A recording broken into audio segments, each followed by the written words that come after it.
Sanay na ako sa ganitong setup. Arrange dates na si mama ang nag-aayos.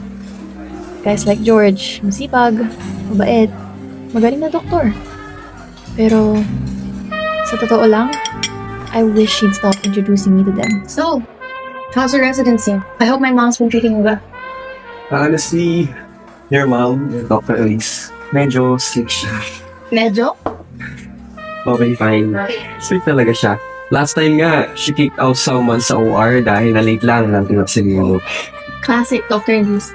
Meticulosa talaga yan. That's why she's good at her job. Right? But to be honest, I really admire your mom. I feel bad for A George. self-made doctor. Sinasayang ko lang ang oras niya. Kung naman ako sana ang pagiging prangka ni mama, baka matagal ko nang sinundan ang tunay kong pangarap. Hi Maria! Here's the registration link para dun sa vocational talk with Sister Shane. No pressure at all sa pag-attend, pero this is a great opportunity to meet other girls like you and to learn more about the vocation. Baka, sign na rin to from God. Either way, we'd be happy to see you there. So yun, next week may flight ako pa New Zealand. Tapos, That's really nice, George. I don't need to be good, pero I have to go now. May emergency lang. is everything good? Yeah, everything's good. No, just medical school stuff. Alam mo. You don't have to No, it's okay. It's Okay, fine. great. I'm really sorry. Yeah, I'll just message you na lang.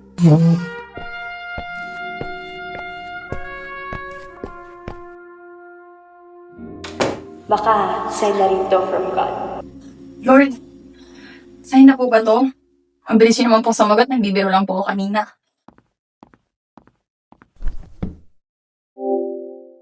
This is a great opportunity to meet other girls like you and to learn more about the vocation. Your father and I worked very hard para sa legacy ng ospital natin. You're lucky, Iha. Your future is all set. Lord, Mama Mary, kayo na pong bahala.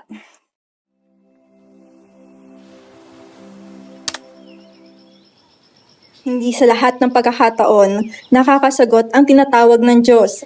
Minsan, kailangan din natin ng mas mahabang panahon para pag-isipan ito. Kaya wag na wag niyong kalilimutang magdasal. At naway katulad ni Santa Monica, kabayan din kayo ng Birheng Maria, patungo sa Diyos. Salamat Maria, pero hindi mo na kailangan tumulong at mapapagod ka na. Okay lang po, sister. Mas nakakapag-isip po ko pag may ginagawa. Bakit? May bumabagabag ba sa'yo? Wala naman po. Pero, sister, curious lang po ako. Paano niyo po na sigurado kung para sa inyo po talaga yung pagmamadre? Alam mo, hindi rin naman naging madali sa akin yan. May mga kailangan akong iwan tulad na lang ng pagtatrabaho ko bilang psychiatrist at dati kong nobyo. Dad, ka-boyfriend po kayo dati? Oo naman. Kala ko nga, mahihirapan siyang tanggapin. Pero, salamat sa Diyos at naging maunawain siya. Mahirap lang sa simula kasi ayoko nakakasakit ng damdamin ng iba. Lalo na kung mahal ko sa buhay yung pinag-uusapan. Sister, di po ba kayo nagsisi sa naging desisyon niyo? Hindi. Ang pagpili sa Diyos na nagbigay ng kapayapaan sa akin. At nakakatakot, oo, pero sigurado akong mas lalo kong pagsisisihan kung hindi ko sinubukang magpatotoo sa sarili ko. Kaya ikaw, Maria, huwag na huwag kang mawawala ng pag-asa. Kahit ano pang mangyari, kasama mo ang Diyos. Hindi ka niya pababayaan.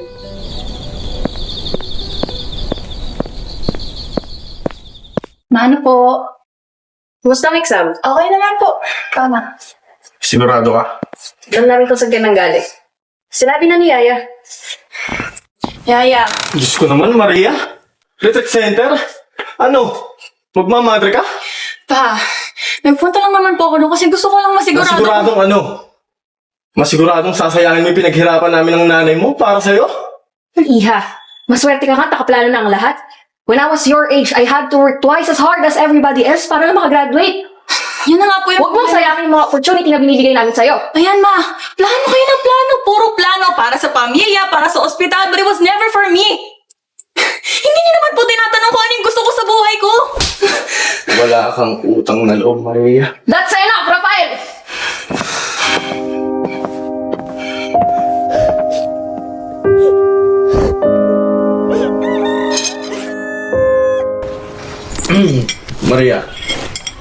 nakapag-desisyon na kami ng mama mo at ng pamilya Zulueta. Ikakasal ka kay George after ng med school mo. Anak, maganda balita to. George is a good guy.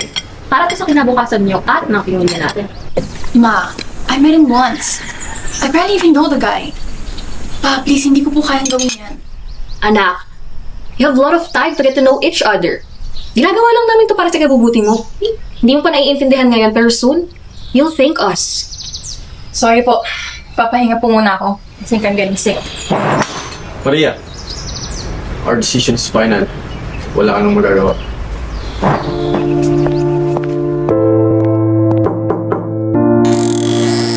Sir, sorry to bother you po. May iniwan lang pong notes ni Ma'am Maria for you.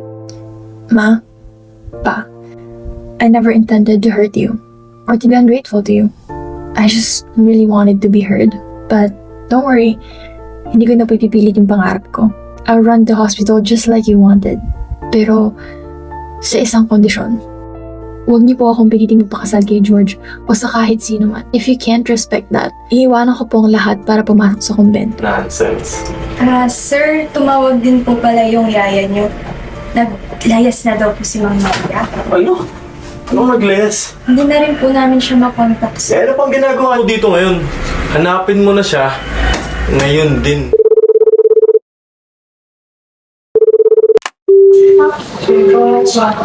Ma, Pa, I'm sorry. I have to do this. Lord, alam ko naman pong mahirap talagang tahakin ang bakasyon na to. Pero ba't po ganun? Ba't ang hina-hina ko? Bakit ang duwag-duwag ko? Mas natatakot pa akong masaktan ng parents ko kaysa sa tumagon sa tawag niyo.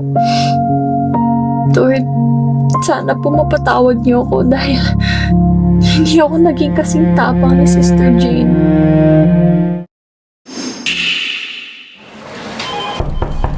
Doktora Maria, tara po. Lunch na po tayo. Sure, sige. Sunod ako. I'll just finish some of these paperworks. Tama sila, Mama. I feel fulfilled sa pagpapatakbo ng ospital na to. Pero, bakit parang kulang pa rin? So, may bala ka ba for tomorrow? You know I can miss out on your 40th birthday. Hindi sa lahat ng pagkakataon, nakakasagot ang tinatawag ng Diyos. Minsan, kailangan din natin ng mas mahabang panahon para pag-isipan ito. Tama nga si Sister Jane. Hindi pa huli ang lahat. Kalain mo yun. It took me 15 years to have the courage para iwanan ang lahat. Para tumugon sa tawag ng Diyos. Aba, Ginoo Maria, napupuno ka ng grasya. Ang Panginoon Diyos ay sumasain. Bukod kang pinagpala sa babae lahat at pinagpala ng mga iman natin. Sir! Sister, dahan lang. Tulungan niya. Sister Jane? Sister Jane, may pinilitin ako.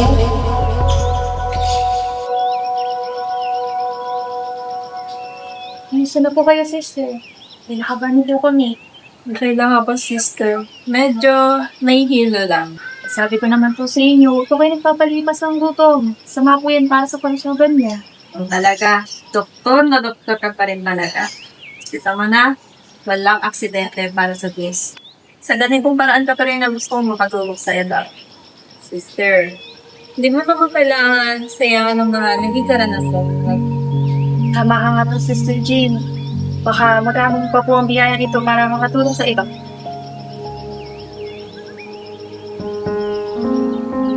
Panginoon, alam niyo po, kala ko po talaga huli na ang lahat. Pero paulit-ulit niyo pong pinapaalala na hindi ko kailangan maging matapang o kaya malakas sa lahat ng oras. Na sa paghihintay at pagtitiwala, mas naiintindihan ko po yung tunay niyong plano para sa akin. Kaya maraming salamat po. Dahil kahit hindi na ako si Doktora Silvestre na kilala ng lahat, ako naman ngayon si Sister Maria na naglilingkod sa mga medical missions dahil po sa paggabay niyo.